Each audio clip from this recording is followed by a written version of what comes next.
with this. I don't know if that's solvent. Oh my god. Ugh. Yeah. Good.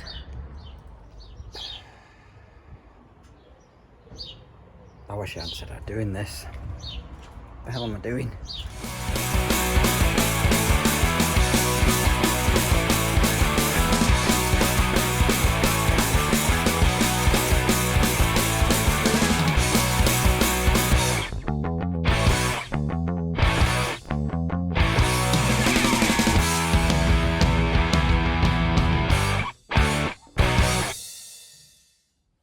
So we can call out this one. The toilet is constantly overflowing.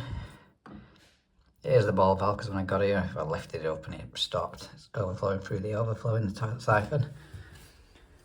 I have got fluid vessels on the van, so I'm just going to swap, a direct swap. Not messing around changing washers and anything like that. Water shuts off to it.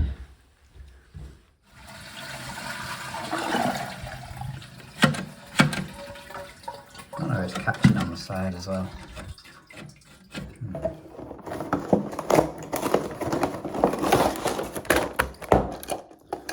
So you can leave this in position, pull the grey ring up, and just pull it out. I'm going to do the exact same in the toilet system now. Push this back on, set the height, and put the locking nut in, locking ring back down.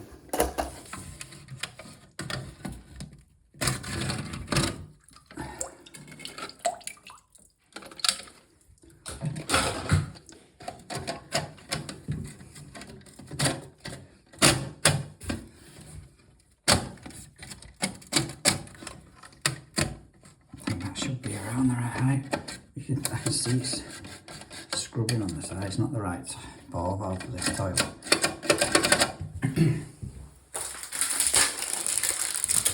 See what happens if I put that there. Still same.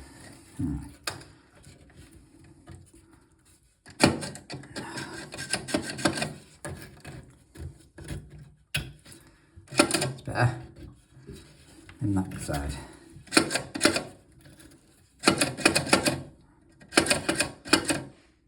My silicone nut there.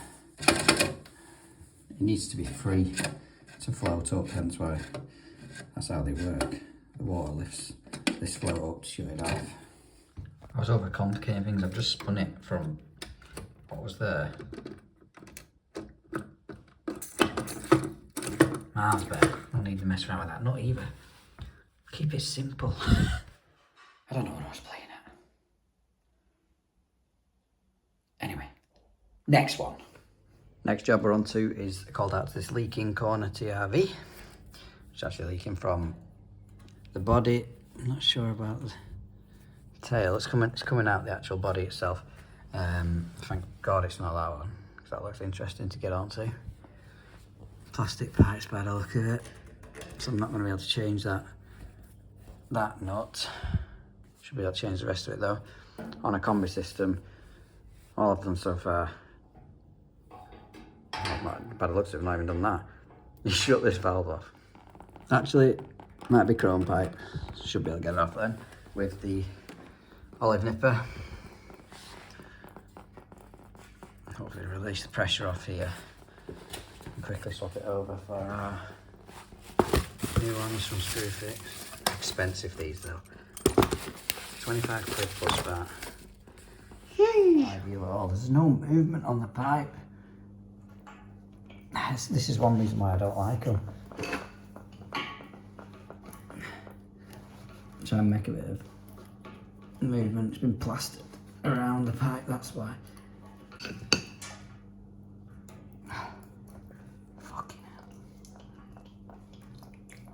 Honest to God. Straight in my eye. Oh shit.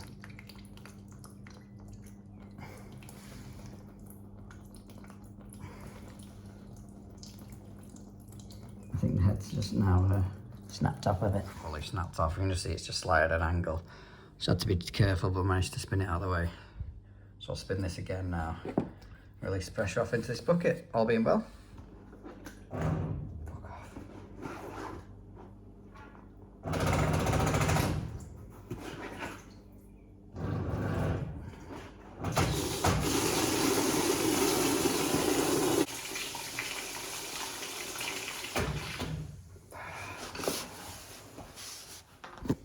Go and shut the valves off on the radiator, I think, on the boiler. I didn't know, it was sucking in air from the automatic air vent of the boiler. Could you hear it?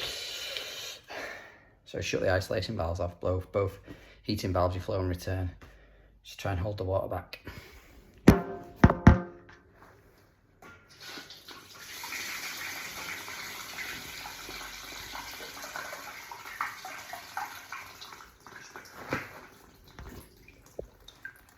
Like so.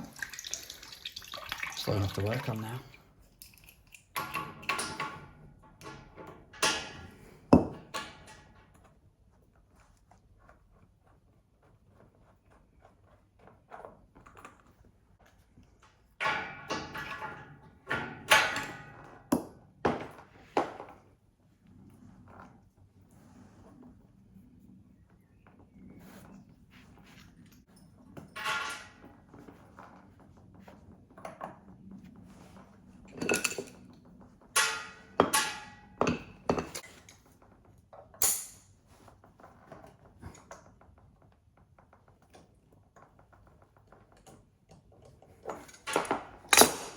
Didn't need the olive colour on that.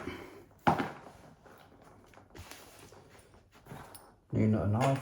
One. Paste.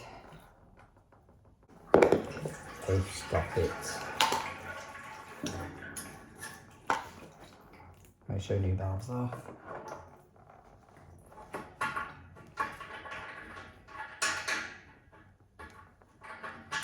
To get these two nuts started before tightening them all up.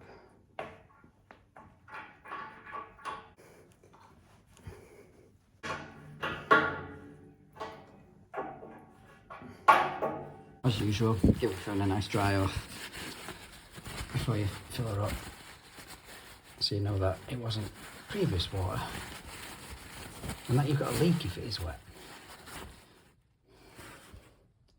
Need some of them Talon pipe covers on here. Probably just fill that in with a bit of cork where I've chipped away. Yeah, no. Now might be a good time to tell the customer I'm scared of heights. I have to apologise for the ending of that one. I forgot to record. Basically, all I did was open the valves up after filling pressure up and put the chrome TRV head on. Tested it was working. Showed the customer, corked up round that pipe and out of here. Catch you on the next one. This is the next one. Connect that into that soil pipe along with this. I don't know if that's solvent. Oh my god. Ugh. Solvent or not, but yeah. Good.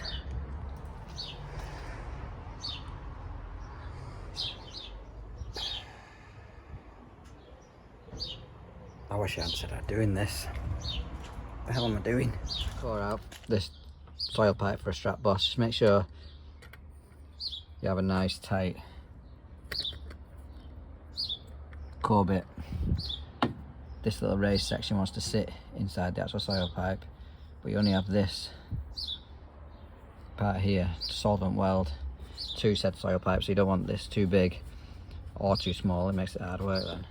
Made myself a little raft. Oh.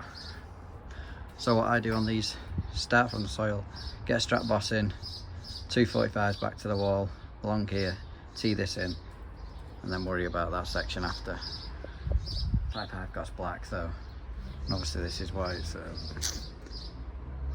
they don't want all this changing because it's all hidden away. No one's ever going to see it. It's not going to be pretty. Try and make it as neat as possible. So you can't solvent weld to any painted pipe or whatever. This is actually grey, this is not black. So we've got to file off around where the actual glue is going to sit from the boss fitting. That's our strap boss on now. I'm using a rubber to 40mm reducer in this with some silicone spray from Pitbull.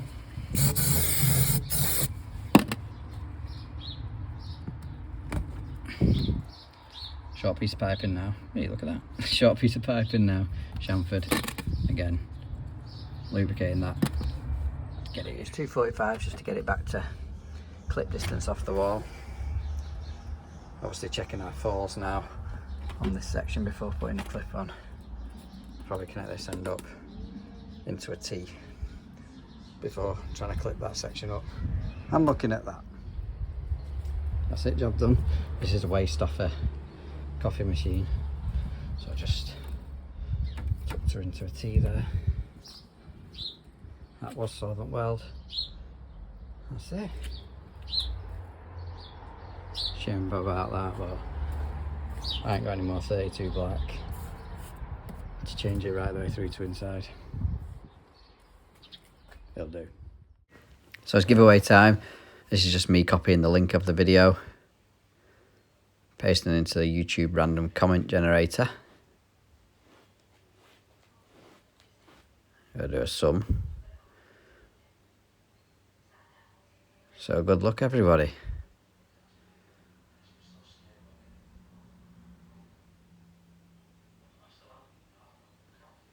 There we go, Sean Wigley. Congratulations, mate. What's happening, guys? So thanks for everyone who entered the giveaway. Sean, congratulations on winning the Tapex kit. If you have me on Instagram, ping me a message over there, or TikTok, or you can email me centralheatking@gmail.com. I'll need to get some verification off you to prove that whoever messages is the holder of this YouTube account. There's going to be more giveaways. My next at 2,000 followers, so if you've missed out, don't feel too bad about it. Anyway, catch you on the next one.